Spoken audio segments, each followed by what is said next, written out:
झारखंड में जल्द ही विधानसभा चुनाव होने हैं और ऐसे में जेएमएम नेतृत्व वाली महागठबंधन सरकार भी जितने तरह के लोक लुभावन फैसले होते हैं उसकी झड़ी लगानी शुरू कर दी है।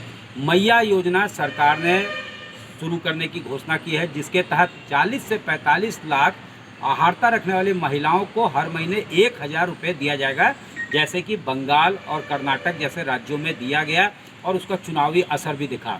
इसके बाद जो अभी सबसे लास्ट कैबिनेट हुआ उसमें हेमंत सरकार ने फैसला लिया है कि जो किसानों को ऋण माफ़ी का जो दायरा था उसको बढ़ा दिया गया है। पहले 50,000 रुपये तक की ऋण की माफ़ी हो रही थी, अब ये लिमिट जो है 2 लाख तक चला गया है। इससे काफ़ी किसानों को फ़ायदा होगा। 2021-22 से अगर हम 2023-24 तक की बात करें तो 1900 करोड़ रुपए सरकार ने खर्च किए थे ऋण माफ़ी पे, कर्ज माफ़ी पे। अब जब दायरा बढ़ा दिया गया है तो 750 करोड़ रुपया और आवंटित किया गया है और इस पे 750 करोड़ रुपया और खर्च आने की संभावना है। इसके अलावा भी हेमंत सोरेन ने ये कहा है कि हर परिवार को 1 लाख कैसे दिया जाए। जाहिर तौर पे आहारता रखने वाले परिवार को या तो जो गरीबी रेखा के नीचे हैं, जिनके पास लाल, हरा, पीला या नारंगी राशन कार्ड है, वैसे लोगों को ही ऐसा फ़ायदा मिलेगा। पेंशन योजना उन्होंने चालू किया है, कई योजनाएं उन्होंने फटाफट चालू किए हैं। और अगर किसानों की ऋण माफ़ी की बात हुई तो 75% लोग यहाँ पे खेती और कृषि आधारित व्यापार पर निर्भर हैं।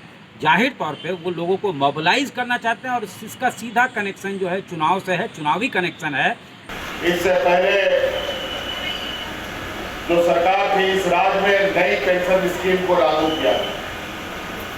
हमारी सरकार बनने के बाद हमने पुरानी पेंशन लागू की, उसमें कुछ अलग अलग विभागों ने जो नए स्कीम को लागू किया,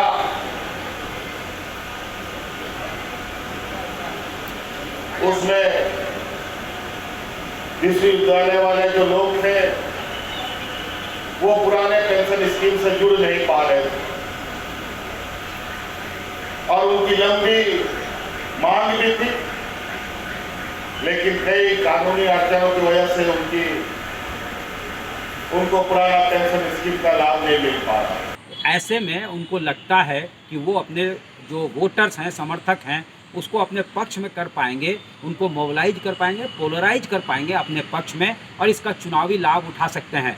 हालांकि ये देखना होगा कि एंटी इनकम्बेंसी फैक्टर जो है वो कितना बड़ा फैक्टर होता है इस सरकार के लिए।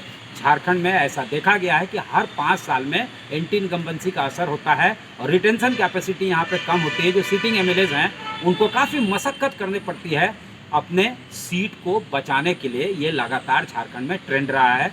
तो ये तमाम घोषणाओं के बाद, तमाम लोक लुभावन वायदे और स्कीम के शुरू करने के बाद, रोल आउट करने के बाद सरकार को और जेएमएम को इसका कितना फ़ायदा होता है, ये फिलहाल चुनाव में देखना दिलचस्प होगा। सत्यजीत कुमार, रांची, आज तक।